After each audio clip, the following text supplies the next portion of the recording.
കളിയുടെ സമയത്ത് പ്രൊഫസറെ ഔട്ടാക്കി തന്നാൽ അളിയനും ശകുന്തളയ്ക്കും കളിക്കാമല്ലോ. കളിക്കാം. അത് ഞാൻ ഏറ്റു. നീ എന്ത് ചെയ്യാൻ പോകുന്നു? ഇത് കണ്ടോ, ഇത് വയറിളക്കാനുള്ള മരുന്നാണ്. Double dose. പ്രൊഫസർക്ക് കുടിക്കാനുള്ള കാപ്പിയിൽ നിന്ന് ഞാൻ കലക്കാൻ പോവുകയാണ്. ശേഷം സ്ക്രീനിൽ കണ്ടോ.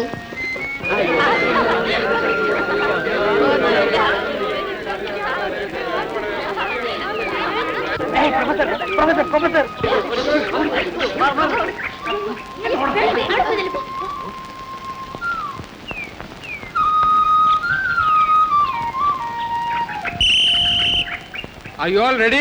Yes, sir. ഞാനും ശകുന്തളയും കൂടി. No. എന്റെ തീരുമാനത്തിന് യാതൊരു മാറ്റവുമില്ല. All right, let's start the game.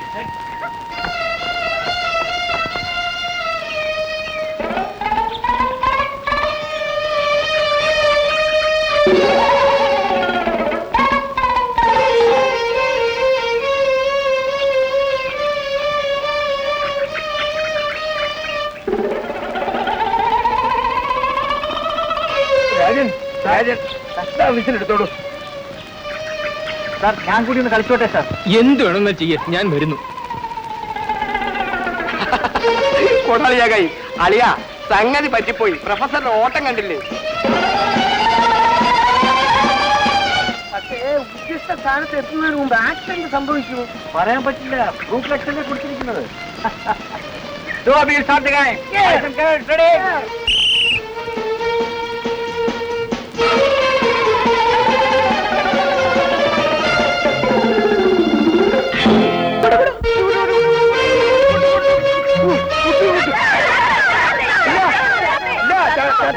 ചത്തില്ല.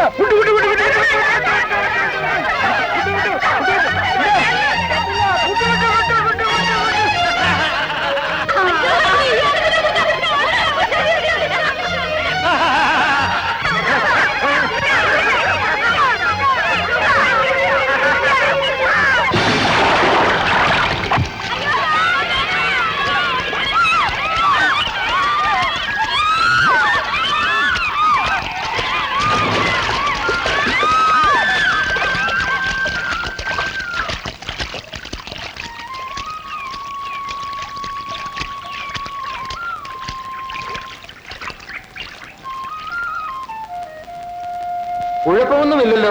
ഒന്നും പറ്റിയില്ല സാർ. കാല് സ്ലിപ്പ് ചെയ്തു പോയതാണ് സാർ. എന്തിനീ കുസൃതിക്കൊക്കെ പോകുന്നു? Sorry sir. നിങ്ങൾ ആരാ? മനസ്സിലായില്ലല്ലോ. ഞാൻ ഇവിടുത്തെ വാച്ചറാ സാറേ. സാറ് AB മേനോൻ സാറിന്റെ മോനല്ലേ? അതെ. അച്ഛനെ പോലെ തന്നെയുണ്ട് മകനും. എന്റെ അച്ഛൻ അറിയോ? അറിയുമോന്ന്. ഞാൻ ഈ നനഞ്ഞ വേഷമൊക്കെ ഒന്ന് മാറ്റട്ടെ.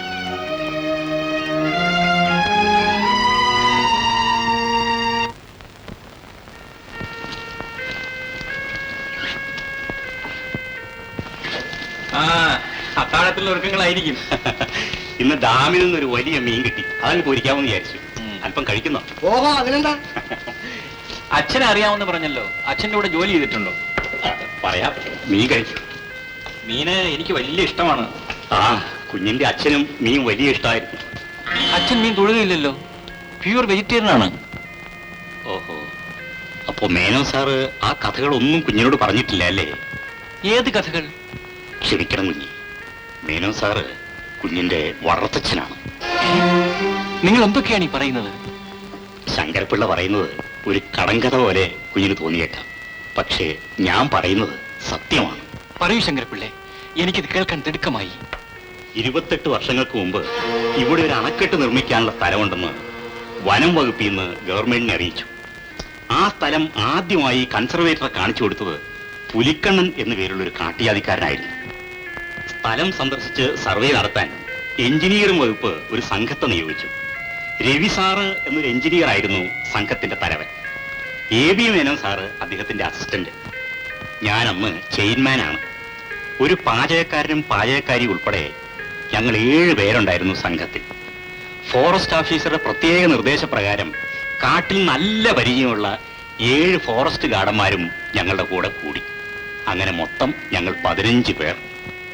കാട്ടുമൃഗങ്ങളുടെയും കാട്ടുജാതിക്കാരുടെയും ആക്രമണം ഏത് നിമിഷത്തിലും പ്രതീക്ഷിക്കാവുന്ന വനത്തിലൂടെയായിരുന്നു ഞങ്ങളുടെ യാത്ര. പുലിക്കണ്ണൻ ഞങ്ങൾക്ക് വഴികാട്ടിയായി മുമ്പേ നടന്നു. തൊട്ടു പിന്നാലെ 2 ജീപ്പുകളിൽ ഞങ്ങൾ. ആ ഓടിച്ചു പോരെ.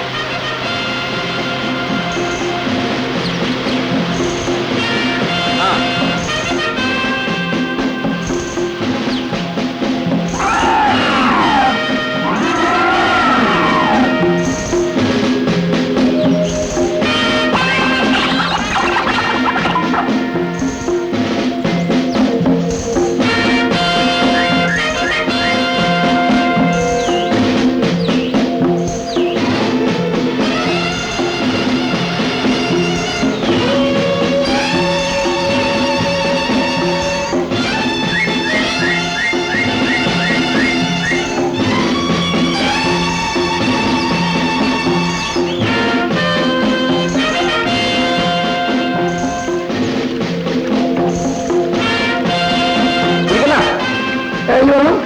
ജീപ്പ് നദി കിടന്ന് പോവോ?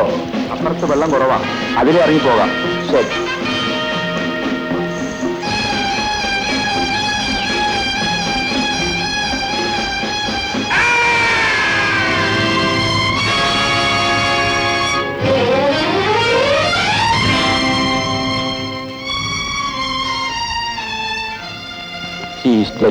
ഇത്ര പെട്ടെന്ന് മരിച്ചു പോയോ?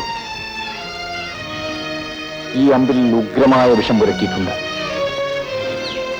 എടുക്കൂ.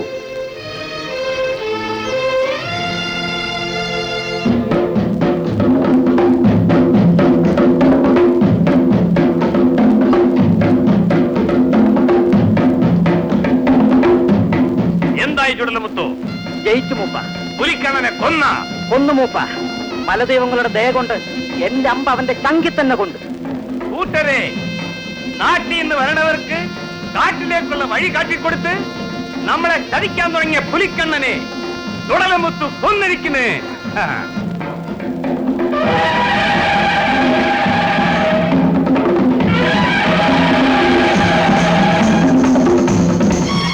പുലിക്കണ്ണ, ഇവിടെ നിർമ്മിക്കാൻ പോകുന്ന അണക്കെട്ടിന്റെ നിർമ്മാണ പ്രവർത്തനങ്ങളിലെ ആദ്യത്തെ രക്തസാക്ഷിയാണ് നീ. ഈ രാജ്യത്തിനു വേണ്ടി വിലയേറി ഒരു സഹായം ചെയ്ത് നിന്റെ വേർപാടിൽ ഞങ്ങൾക്ക് ദുഃഖമുണ്ട്. ഈ അണക്കെട്ടിന് പുലിക്കണ്ണൻ ഡാം എന്ന് പേരിടാൻ ഞങ്ങൾ സർക്കാരിനോട് ശുപാർശ ചെയ്യുന്നതായിരിക്കും.